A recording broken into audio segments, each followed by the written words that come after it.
जी, नमस्ते, वंदे मातरम। आज दिन है 29 अगस्त 2022 सोमवार और नीलम रसोपचार केंद्र ग्रुप वॉइस चैट में आपका स्वागत है। और हम बीच में छोटे विषय लेते हैं, तो आज बहुत ही इंटरेस्टिंग विषय है। अगर आप इस क्लिप को यूट्यूब पर सुन रहे हैं तो कृपया डिस्क्रिप्शन में जाएं। वहां पर एक टेलीग्राम ग्रुप का लिंक है, वहां से ग्रुप में आए, अपने सवाल जवाब करें। अदरवाइज मटेरियल को जरूर चेक करें, जिससे जो है आपकी नॉलेज भी बढ़े और आप चिकित्सा जो है अपनी खुद कर सकें और दूसरों की भी हेल्प कर सकें और माता जी के नुस्खों के बारे में जान सके ज़्यादा से ज़्यादा। तो वीडियो को शेयर जरूर करिएगा और चैनल को सब्सक्राइब जरूर करिएगा और साथ ही साथ लाइक और कमेंट भी करें। और विषय ये है कि आजकल जितने भी सर्फ हैं, चाहे वो बर्तन धोने का हो, कपड़े धोने का हो, उसके बारे में हमें बहुत ज़्यादा नॉलेज नहीं है। असल में हम जहर के साथ जो है पाला लिया हुआ है हमने, और हमें पता ही नहीं है कि कितने सारे केमिकल हैं जो डाले जा रहे हैं, जिसकी वजह से अगर वो कपड़ों में प्रयोग हो रहा है तो हमारी जो स्किन है उसको सांस नहीं आ रही है। हमारे पसीने के जो रोम हैं, छिद्र हैं, उसके ऊपर उसका बहुत ज्यादा गलत प्रभाव पड़ रहा है। और साथ ही साथ हमारे साथ क्या हो रहा है कि जो बर्तन है उनके ऊपर जो हम ये प्रयोग कर रहे हैं, टिकिया वगैरह या सर्फ वगैरह, उससे भी यही हो रहा है। और आजकल लिक्विड भी आ रहे हैं। हो ये रहा है कि उनको बर्तन से निकालने निकालने के लिए इतनी मेहनत चाहिए और कितनी बार उनको धोना पड़ेगा वो आप सोच भी नहीं सकते हैं। वो तो आपको माता जी बताएंगी अभी। तो आपको ऐसा क्या करना है, और आप खुद जानते भी हैं कि पुराने टाइम में हमारी दादी नानी जो है राख का प्रयोग करती थी, और साथ ही साथ और भी बहुत सारी चीजों का प्रयोग होता था जिससे जो है बर्तन शुद्ध रहते थे। और आज की डेट में लोग ये बोलते हैं कि उनको सफाई चाहिए, सफाई चाहिए। पर ऐसा तो नहीं है कि पहले सफाई नहीं थी। राजा महाराजाओं के समय पे भी सरफ नहीं थे। तो अब जो सरफ है वो किस प्रकार से हमें हानि पहुंचा रहे हैं, हमारे पेट में जा रहे हैं वो सीधा, जिससे हमें बीमारियां भी हो रही हैं, रोग भी हो रहे हैं, पर इसको प्रूव करने का कोई तरीका नहीं है। इसीलिए जो है बड़ी बड़ी कंपनियां जो है इस चीज का हमारा फायदा उठा रही हैं। तो माता जी बताएंगे कि इस सब का विकल्प क्या है, विकल्प के बारे में वो बताएंगी। तो कृपया आप सब सुने उनको। और फिर से कहूंगा कि चैनल को सब्सक्राइब करें और वीडियो को शेयर करें। जी माता जी। वंदे मातरम सभी को। पहले जमाने में राख से सब साफ होते थे। राख में नमक मिलाया जाता था, नींबू मिलाया जाता था और मीठा सोडा मिलाया जाता था। और नमक हो, नींबू हो, मीठा सोडा हो और राख हो, ये सब अगर हमारे पेट में गए कोई हानि नहीं है। और जो ये सर्फ, साबुन या लिक्विड से हम बर्तन धो रहे हैं, इस बर्तन को हम 42 बार धोएंगे तब जाके इसका केमिकल का असर जाएगा। जो केमिकल इस्तेमाल होते हैं सब साबुन, सर्फ और लिक्विड में, तो वो केमिकल हमारे अंदर कितनी बीमारियां कर रहा है। और जिस जिस के घर में खुद काम नहीं किया जा रहा है, मैड कर रही है बर्तनों का काम, फिर तो उनके क्या कहने, वो तो बस नाम के लिए काम कर जाती हैं। और कई बार तो वो रंग का साबुन वगैरह उसमें लगा ही रह जाता है। अगर वो रंग वाला नहीं होगा तो सफेद सफेद उस पे पाउडर सा दिखने लगता है बर्तनों पे सूखने के बाद। तो वो चीज हमारे अंदर जाएगी, हमारे आंतों को, शरीर को नुकसान पहुंचाएगी। तो इसके लिए हमें क्या करना है, अभी गर्मियों में तो जो थोड़ा सा नींबू दागी हो जाता है वो गन्ने के जूस वाले ले जाते हैं, दाग हटा के गन्ने के साथ पीस के हमें पिला देते हैं। और सर्दियों में इसका इस्तेमाल नहीं होता है। वैसे भी हमें उन नींबुओं को पीसना होता है तो दागी भी उसमें चल जाएगा। और उसको सर्दियों में आप भरपूर मात्रा में नींबू लेके, वो बहुत सस्ता भी पड़ जाता है, उसको पीस के उसमें राख मिला के उसको सुखाओ। कुछ तो उसका रस राख सोख लेगी और फिर उसको सुखाओ। सुखाने के बाद उसमें नमक और मीठा सोडा डालो, उससे आप वो पाउडर सा बन जाएगा। उससे आप बर्तन साफ करो, और उसमें से अगर कोई अंश रह भी जाता है तो आपको नुकसान तो करेगा ही नहीं, करेगा बिल्कुल ही नहीं करेगा, उल्टा फायदा ही करेगा। क्योंकि राख पहले जमाने में कहीं भी हम मंदिरों में जाते थे तो वहां पर भभूति दी जाती थी, वो राख ही होती है।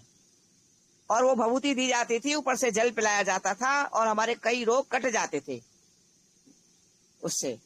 तो अगर ये राख हमारे अंदर गई, नींबू हमारे अंदर गया, हमें नुकसान नहीं देगा, उल्टा फायदा ही करेगा। तो थोड़ा ध्यान दो, हमें बदलाव लाना पड़ेगा, क्योंकि हम बहुत बुरी तरह से सेहत में गिरावट ला चुके हैं। तो आप ऐसे सर्दियों में भरपूर मात्रा में बना के रखो, और जो जो सुन रहा है वो अपने अपने सर्कल में घुमाओ, और उनको भी या तो वीडियो दिखाओ, उनको फॉरवर्ड करो ये वीडियो ऑडियो। तो क्या रहेगा कि सबका करना है, आपको भी कहीं ना कहीं लोगों की दुआएं मिलेगी, उनका सेहत बचेगा, उनका खर्चा भी बचेगा। क्योंकि इन केमिकल वाले चीजों में सेहत का नुकसान भी है, पैसे का नुकसान भी है। तो दोनों चीजें बहुत मायना रखती हैं। सबसे पहले तो मायना रखता है हमारी सेहत, फिर पैसा भी मायना रखता है, उसका बचाव भी होगा। इसलिए थोड़ा आप जागना पड़ेगा, लौटना पड़ेगा। वंदे मातरम। जी, तो आपने वो बता दिया कि कैसे कैसे लेनी है चीजें। हाँ हाँ, बताया ना कि साबुन नींबू को पीसना है, राख में मिलाना है, जी, ठीक है। सुखाना है, और सुखाने के ठीक। बाद इसमें नमक और नींबू डालना है। क्योंकि नमक और मीठा सोडा हम पहले डालेंगे तो वो सूखने में बहुत ज्यादा टाइम लेगा। तो तो इसको इसका आप सुखाने कोई के बाद, उदाहरण वगैरह भी दे सकते हैं कि कितने कितने नींबू लिए, कितने कितने सामान लिया, ये थोड़ा बता पाएंगे? क्योंकि लोगों का क्वेश्चन ये पक्का रहेगा। हाँ ये तो रहेगा। 1 किलो नींबू लो, जी। और 2 किलो राख ले लो, आधा किलो नमक ले लो, आधा किलो मीठा सोडा ले लो। नमक मीठा सोडा सूखने के बाद डालना है। ठीक है। नींबुओं को पीस लो टुकड़े टुकड़े करके, फिर हम्म। उसको राख में मिला लो। राख में मिलाने के बाद उसको कोई बड़ी सी पन्नी रख के उस पे सुखा लो, बिल्कुल सूख जाएगा। फिर आखिर में दोबारा उसको पीसना पड़ेगा, क्योंकि नींबू गीला पूरा नहीं पिसेगा। समझ में आई? जी जी। उसमें कहीं ना करेक्ट। कहीं छिलके का दाना रह जाएगा। तो सुखाने के बाद वो आसानी से पीस भी जाएगा। फिर दोबारा पीस के, फिर थोड़ा सा अगर कहीं कोई अंश रह गया होगा पानी का, दोबारा सुखा लो। दोबारा सुखाने के बाद उसमें नमक और मीठा सोडा मिला लो, और आप किसी एयर टाइट डब्बे में बंद करके रख लो। थोड़ा सा किसी छोटे डब्बे में निकालो डेली वेस्ट के लिए, हैं, और बाकी बड़े डब्बे में रख दो। क्योंकि जो ज्यादा है, नमक क्या है, हवा लगने से, और मीठा सोडा थोड़ा सा गीला हो सकता है। फिर गीला होगा तो उसमें फिर हम्म। बुरा सा लगता है। सूखा आप अच्छी तरह से चला सकोगे। ठीक है। जी जी जी। और जो राख है उसको मतलब कैसे उसका अरेंज करना है उसको? क्योंकि उसके लिए भी लोग यही बोलेंगे कि हमें मिली नहीं या हमें समझ नहीं आ रहा, तो उसके बारे में थोड़ा अगर बता पाए। वो राख किसी भी गौशाला से मंगवा सकते हो आप, गौशाला ठीक। वाले। और गाय की राख होगी ना, गाय के गोबर की, वो तो ये समझ लो सोने के पे सुहागा हो जाएगा। जी जी बिल्कुल। करेक्ट। तो वैसे मैंने कुछ उसमें गौशालों में भी अ, बात की है। जी। वैसे मैंने कुछ गौशालों में भी बात की है कि ऐसे आप लोग करो, तो हमें कम से कम अपने देशवासियों को, या बाहर भी अगर जाता है प्रोडक्ट हमारा तो और अच्छी बात है। तो हम कम से कम सेहत बांटें, रोग न बांटें। हम्म। जी तो जी। शायद धीरे धीरे वो भी काम होगा। ठीक है। तो ये भी तो हो सकता है ना कि जो अग्निहोत्र में जो राख बनती है उसका प्रयोग पॉसिबल है? वो तो भाई हीरा है, वो बर्तन में मांज के खराब मत करो। जी जी जी। तो उसका क्या वैसे प्रयोग रहेगा, अगर किसी वो को अगर हम पानी में रोज डाल अगर के कर रहा पीते है और हैं, वो बच जाती है तो? हाँ, तो वो अगर हम पानी में डाल के पीते हैं या फक्की मारते हैं, वो तो कभी बीमार ही नहीं होंगे। वो तो वो मतलब हीरा है, उसको बर्तनों में नहीं खराब करना है। जी। वो हीरा तब है जब देसी गाय के गोबर का हो, और हाँ जी हाँ देसी जी। घी भी देसी गाय का इस्तेमाल किया हो। जो अभी सही बीच सही। में मैं कहीं गई थी, तो वहां पर उनके पास जो घी था, तो जहां तक मेरे अंदाज से उनके पास जर्सी गाय भी थी। तो बस इन बातों का ध्यान रखना है कि जर्सी गाय का मिक्स ना हो। फिर वो तो एक तरह हीरा, क्या मतलब हीरे से भी ज्यादा कीमती है चीज। जी जी। तो मैं ये जानना चाहूंगा कि अगर वो राख है तो जैसे आपने बोला कि फंकी मार के उसको ले सकते हैं, तो कितनी मात्रा में ले सकता है कोई व्यक्ति एक दिन में? 1/4 चम्मच। ठीक है, मतलब वो उसको लेना है और वो पानी पी जाना है ऊपर से, है ना? हाँ, पानी पी लो ऊपर से, हाँ। मैं ठीक कहूँ है। सारे रोग खत्म हो जाएंगे।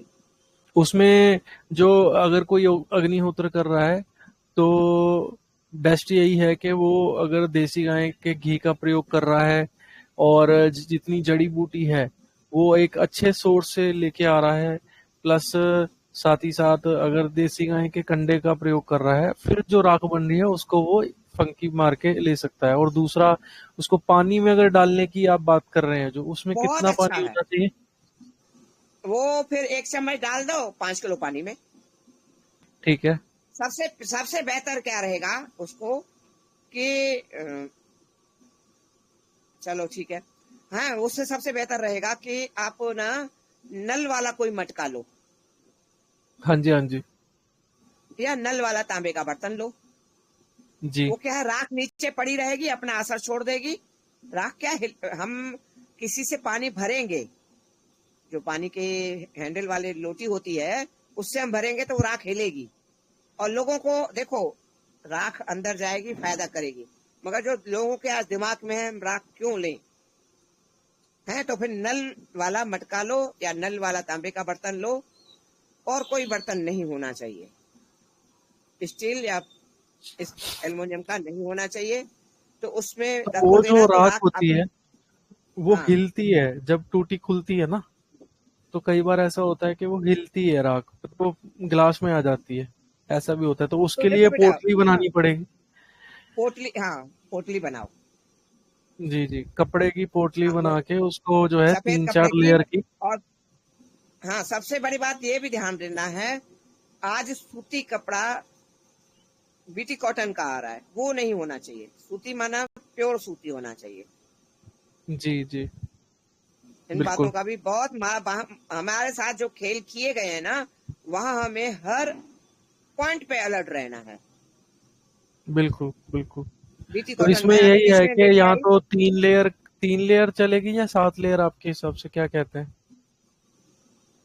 वो उसकी लेयर ऐसी होनी चाहिए, देखो कोई कपड़ा पतला है कोई मोटा है, उसमें से हम्म। हमें वो नहीं दिखना चाहिए, सूरज की रोशनी। इतना मोटा ठीक है। करना है, फिर 3 लेयर में हो जाए, 4 लेयर में हो जाए। मैं उसी से पानी छानती हूँ। मैं भी पानी छान के भरती हूँ, ऐसे ही पानी छान के भरती हूँ डेली पीने का। जी जी। ठीक है, मतलब वो राख जो है 1 चम्मच 5 किलो पानी में डाली जा सकती है, और फिर उसको जो है पोटली बना के डालेंगे तो वो पोटली को कितने दिन में चेंज करें, क्या कहना है इस पर आपका? डेली डेली, वो डेली चेंज करनी पड़ेगी। और इससे और अगर सोने पे सुहागा करना है, हम्म। तो एक मुट्ठी पत्ते आप इसके डालो, मीठे नीम के। एक मुट्ठी डाल दो गुड़हल के। एक मुट्ठी डाल दो पुदीने के। एक मुट्ठी डाल दो तुलसी के। एक मुट्ठी पीपल पीपल के हैं। और 5-7 पत्ते पत्ते बढ़ के, ऐसे सारे पत्ते डाल के कांच के बर्तन में रखो। उसमें जी जी जी। राख राख की पोटली भी डालो, और कांच का ही ढक्कन हो। 1 घंटा आप धूप में रखो, वो पानी पियो, फिर कहो देखो कैसे भागते हैं रोग सारे छूमंतर। ये आप यहाँ पर ऑक्सीजन वाटर की बात कर रहे हैं ना? हाँ, ये ऑक्सीजन प्लस जी, गौमय भस्म। प्लस गोमेव असम। तो हाँ अगर आपने आप सबने अगर ऑक्सीजन वाटर की ऑडियो नहीं सुनी है तो आप चैनल पर सुन सकते हैं, उसकी अलग से ऑडियो है। बट इस ऑडियो में स्पेशल ये बात हो गई कि अगर उसी में ही कोई डालता है गौमे भस्म तो और भी अच्छे रिजल्ट मिलेंगे, और पोटली बना के डालेंगे तो और ज्यादा अच्छे रिजल्ट मिलेंगे। तो इस पोटली को कितने दिन में चेंज कर देना चाहिए आपके हिसाब से डेली माता जी? Daily daily change daily. करना है इसमें। हाँ, जी जी।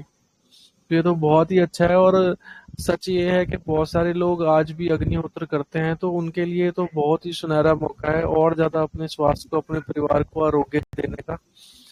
तो ये तो बहुत ही अच्छी बात हुई। और राख को भी हमने डिस्कस कर लिया है यहाँ पर, और सर्फ से, और कपड़ों के लिए भी। अच्छा, कपड़ों के लिए भी यही प्रयोग होगा माता जी? कपड़ों के या लिए। कैसे? हाँ, कपड़ों के लिए हमें रीठा पीसना पड़ेगा। रीठे का छिलका निकाल के पीसना पड़ेगा। फिर उसमें हमें मीठा सोडा भी मिलाना पड़ेगा।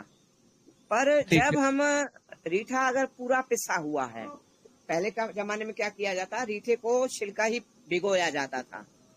तो ये छिलका कहीं कहीं से ना गलता नहीं है, वो गलता नहीं है। और हमारे यहाँ तो जो हमने बचपन में देखा है, जो तेल वाले कनस्टर आते थे ना, उसमें हमारे लोगों में ना उबाला जाता था कपड़ों को, या लोहे के ड्रम बनाए जाते थे। रात को उबालना रख दिए जाते थे कपड़े, तो मैल गल जाता था उसमें उबालने में, क्योंकि पहले जो सूती कपड़ा ही लगभग चलता था। और सफेद ही हमारे जो परिवार में पुरुष होते थे वो सफेद ही कपड़ा पहनते थे। तो दुकान में जबकि ज्यादा मैला काम तो नहीं होता है, पर मैले तो होते हैं ना, क्योंकि दुकान में जो बिछावन होती है पेड़ी की है, तो सफेद चादरें होती हैं, सफेद लोड होते हैं, तो वो सब उबालने होते थे। तो क्या होता था, जहां अगर वो रीठे का टुकड़ा अगर गला नहीं है, हैं, तो वो चिपक गया तो वहां से कपड़ा गल जाता था। तो इसके लिए अगर आप ऐसा करते हैं, पूरा ही पिसवाते नहीं हैं और पूरा ही उसमें डालते हैं, भिगोते हैं, तो आपको वो छानना पड़ेगा, वरना वो कपड़ा वहां से गल जाएगा जल्दी। तो ऐसा आप करेंगे ना जी। तो बहुत अच्छा रहेगा, कपड़े चमकते भी बहुत अच्छे हैं। ये है, हमें आज ना मतलब एक आराम परस्त बना दिया है कि हाँ सरफ घोला और काम किया। इनमें थोड़ी मेहनत होती है रीठा वगैरह बनाने में, तो हमसे मेहनत छीन के हमें आराम दिया है, जिसके कारण भी हमारे जो आराम परस्त जिंदगी हो गई है, उसके कारण भी बीमारियां हुई हैं। प्लस केमिकल वाली दी गई हैं उसके बदले, हैं, तो मतलब हमें डबल तरह से मारा गया है। इधर केमिकल दे के मारा गया, इधर शरीर को निठल्ला करके मारा गया। तो थोड़ा मेहनत करोगे शरीर सही रहेगा, और ओरिजिनल चीजें लगाओगे तो भी शरीर सही रहेगा। ये प्राकृतिक है रीठा, इसमें कोई केमिकल नहीं है। तो थोड़ा मेहनत करो, शरीर भी सही रहेगा और केमिकल से भी बचाव होगा। डबल मार है अब अभी इस टाइम हमारे शरीर पे। और कुछ? बिल्कुल बिल्कुल। तो यहाँ पर ये बात भी डिस्कस हो गई है, तो बहुत ही अच्छा मतलब जानकारी मिली आज माता जी आपसे। और मुझे ऐसा लगता है कि अगर कोई बर्तनों के लिए भी इस चीज को प्रयोग करना शुरू करता है, और अगर आप सबको कपड़ों के बारे में और जानना है तो आप माता जी से और ज्यादा जान सकते हैं इस बारे में आके ग्रुप में। तो या फिर आप हमारी सामान्य चर्चा चैट में भी जुड़ा करें रोज, वो जो कि 7 से 8 के बीच में हम स्टार्ट कर देते हैं। तो आप वहां पर आके भी पूछ सकते हैं, जिससे आपका ज्ञान और ज्यादा बढ़ेगा। तो अभी तो हम इस विषय को अभी विराम देते हैं, अगर इसमें कुछ और होगा तो हम जरूर इस चीज को फिर से उठाएंगे, जिससे जो है आप लोगों की हेल्प हो सके और हमारा भी ज्ञान बढ़ सके माता जी के द्वारा। तो जुड़ने के लिए बहुत बहुत धन्यवाद। वंदे मातरम।